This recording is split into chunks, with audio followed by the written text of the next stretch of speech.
So, as we've said, I've got my car on the dyno and another car on the dyno. It's currently Thursday morning. We're at the rollers tomorrow morning. Yesterday I took one of the cars out for a road test. Mine hasn't been run yet, but mine should be fine. Mine's happy there.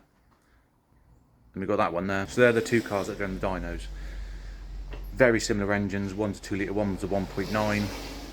Heads were both done by Rob Cox. God rest his soul, he's no longer with us. Same cams, same fuel system, same downpipe, same manifold, so very similar, just the 2 litre torque things.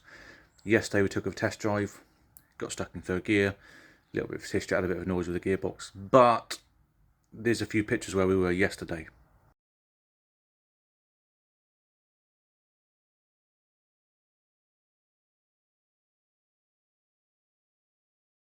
As you can see, that's not what I wanted to open the box, so luckily we've got gearbox spares. That's how the gearbox stands at the moment. As you can imagine, it's been touch and go. That's been rebuilt with some good gears. We have no idea how this happened. The gearbox has done minimal mileage, and it's not used hard, and it's just destroyed stuff. But again, it's Thursday morning, 9 o'clock. I'll get this gearbox back on the car, oiling it, button everything up, test drive, make sure it actually works on all the gears, no horrible noises. Then we can get back to actually setting up on the road. It's currently raining, going to get wet, but can we get this done? Hope so. Catch you in a minute. What a day. It's currently 1:45. Put the gearbox on this morning. It was going into gear fine. Put it on the car, things are going wrong. Gearbox had to come back off. I made a schoolboy error rebuilding it because obviously I was rushing the night before in a way. I put a selector on the wrong way around. Hey ho, things happen. So the gearbox had to come back off, stripped down again, corrected my faults and found another problem with the gearbox. So fixed that, put it all back together, put the gearbox back on the car. Now it's a good job I'm ex-military, because I'm used to fitting a gearbox in the dark with a torch or minimal lighting when it's raining. So gearbox is back on, all buttoned up. Took the car out for a drive. Gearbox absolutely perfect. It's got gas and gears, gear selectors on it, which if you know Mark IIs, they are absolutely perfect. 5th gear mod. It's such a good mod on the car. And the 2 litre 16 valve. We've had it out on the road, got some fuel. Got the timing dialed in, went through a few runs getting the fuel in where we want it, so you know we're hitting sort of about 13 AFRs, you know, at red line, so that's sort of where we want it. That's gonna be good. So yeah, dyno day tomorrow in less than a few hours. I need to clean all this mess up. We got tools everywhere. My car's on charge. There's a wing over there. There we go. Yeah, so I've got mine on charge, just a slow trickle charge overnight. And then, yeah, mine's pretty much going to get a, take the cover off, oil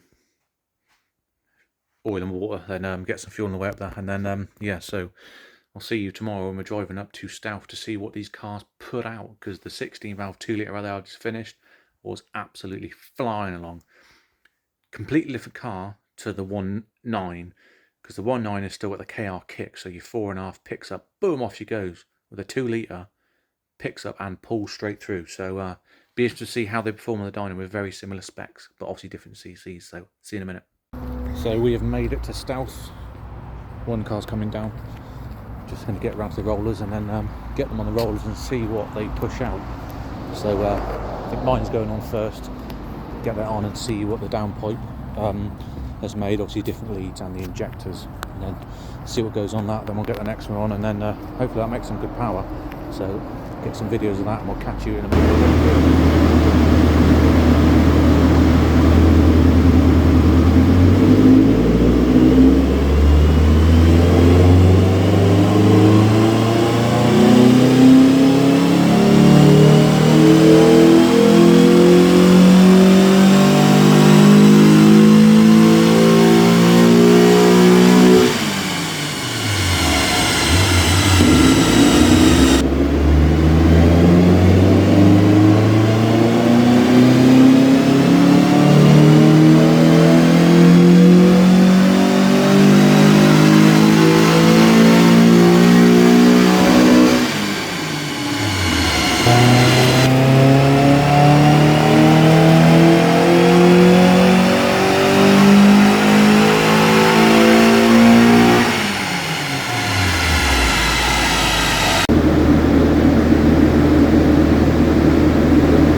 was mine on the rollers, and it made pretty much the same power and same torque, although the physical reading was about 10 pound-foot of torque down. Speaking to Vince, he was explaining to me how a dyno actually works. My tracking's out on the left hand side because I know the tyre's been scrubbing, and this can cause problems with the dyno giving the right reading, how it calculates everything. So, you know, as the car runs down, it needs to register the certain forces on the rollers. Now, if one wheel is pointing that way, it's putting a differing force on the roller so it can give a different reading, which, you know, swings and roundabouts. It is what it is. The car is, I don't think from what we've done there's no gain potentially, but, you know, out the box, it's been sat for a couple of weeks. You know, I jumped in the car, drove it up there, put some fuel in it, boom, and it smashed out pretty much the same power. You know, it's not slow, it absolutely flies down the road, and it's such an enjoyment to drive. The noise, the rawness of it. I'm not worried. Also, Vince alluded to another thing I could do, which we'll do in a later video once I bite the bullet and do that, but that's very interesting how that could work and improve things on the ignition side. So that's mine done. Happy with that. It is what it is. You know, a 1.9 litre with all the work we've done to it. 181 brake, 140 pound-foot of torque, and before it was 183, 156 torque. Again, it says it looks like it's lost a lot of torque, but in the real world, same figures, no massive difference. Engine's obviously working more efficiently, probably. The fueling, I can't remember on the fueling because the day wasn't about my car mainly, it was about the other 16 valve, but we'll come on to mine in another video where we'll do a few more tweaks and just see what's going on. But we'll move on now to the main car of the show, get on that in the rollers, and I'll show you what this went.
So there we go, we are back after a massively long day of a clutch cable snapping in the morning, rummaging in my box, we had a spare one, that wasn't right but it worked, got us up there, a little hiccup, some fresh decent fuel, all good. And Vince, fair play to Vince, he rang up GSF and got a clutch cable in within the hour, boom, put that on. Mum was on the rollers, happy with that. Ray was on the rollers, very happy with that. What a day. So, figures. We are not really worried about figures. You know, both cars are being built to be usable. And obviously the power comes with that. So, scores on the doors. Mine came in at 182.2 brake horsepower and 143 pound-foot of torque. Ray's came in at 181.95 brake horsepower, so both pretty much 182, and Ray's had 154 pound-foot of torque. Now, yeah, power's the same, pretty much, give or take, on that day. Torque, you've got to clear, what, a good 10 pound-foot of torque more. Now, I'll put the graphs up after, so you can obviously look at the graph after we've, at the end of the video sort of thing. What you'll notice is the 2 litre has that, say, for example, 10 pound-foot of torque more, but that 10 pound-foot of torque more is available as soon as the throttle's opened, where mine has to work a lot higher at the rev range before it's got that torque. So that's the bonus of the 2 litre. Both great power curves, both great torque, both shift down the road very quickly. Obviously that's not the end. There is more we can have out of the Ray's Mark II, because the fueling wasn't perfect. Now obviously I had on the road, my AFR gauge said what it was doing. Obviously it's different on the dyno. Like all dynos, a dynometer is a tool. It's a piece of test equipment. So it's helpful while we wanted to go on the same day with the same cars, because it's back to back. So you can't say, oh, it's hotter this day, colder, and all that guff. But it's a pure back to back. That's what the car's doing, tweaked it. That's what his was doing, tweaked it. There we go, what we got back to back. So, you know, it proves the 2 litres got clear, low down torque, all the way through the rev range. Obviously, it doesn't rev as high as the 1.9, as you'll see on the rev thing. Mine goes over well over 7, and Razor's like 6.5, 7ish. So it shows the 1.9 is more of a revvy engine, and the 2 litre is a bit slower to rev, but it's got more torque. So what's next? Well, we need to look at the fueling. Obviously on the dyno, it picked up that after a few tweaks, we couldn't get the fueling below 13.9 in the area you want it, which is a good 1 AFR away from where you want it. So that's there's lots more to be had. Obviously the metering head is set up as mine is, so we've got 180 cc's a minute fuel at maximum plate lift, as in, and obviously from the last video we'll see where the plate lift goes to. Drop a say 2 mil off that, and we're looking at between 160 and say 170 cc's a minute of fuel, which works on mine because my AFRs are right. On Ray's, the warm-up regulators adjust as much as we can. The metering head is where I set it. You can't go any more. 180 cc's is about the limit. You can adjust it more, but then you get to a point the injector just closes off in a way. Not physically stops it, but just drops fuel massively off, just because the difference of the equilibrium inside the metering head. So next is to run into my brains. I've got my 2 right now metering heads, which I know will flow over 200 cc's of fuel, which, oh, that's too much. But it's better to have more fuel, because then we can use the warm-up regulator control pressure to lean that off. So that's what we're doing next. Is between me and Ray, we'll work out, do some tests and bits and bobs, and get a metering head that works to provide more fuel than we need. So we'll jiggle around, get that on the car, and if it's too much fuel, then we can adjust the warm-up regulator control pressure to bring that fueling down. So we are at sort of, you want 12.8 to 13.3 AFRs, ideally sort of 3.5 onwards, which will make the best power. Obviously they do like to run leaner to make the best power, but you don't want to run lean too much, because it only takes something to go wrong and it will run too lean. So anyway, it's been a great day, thanks to Vince and the guys at Stealth. It's just a nice atmosphere, all enthusiasm. And Vince has been doing it for 25 years. And when you get there with a 16 valve, I'm enthusiastic about it. I love them. Ray loves them. You can see Vince's ears pick up, and he's just on it, happy to chat, happy to do it. We're all on the same song sheet. I know we're in his house, we play by his rules, but we all have a good bit of banter, a good bit of laugh. We chat about stuff and just enjoy the process of doing this kind of stuff we all love. So look forward to the next videos, where we'll do some more tweaking of mine, some 0 to 60 runs, something like that. And then future down the line, we'll get Ray's back on the rollers. We're probably looking to do a 16 valve rolling road day next year in the spring sort of time. But thanks for watching. Hope you enjoyed the video. If you like, click subscribe, stick any comments down you want. Obviously I'll put the graph up at the end, so you can see what happened. So cheers for watching. Bye. A little nonsense is what I need. Now if you wanna get the best of me,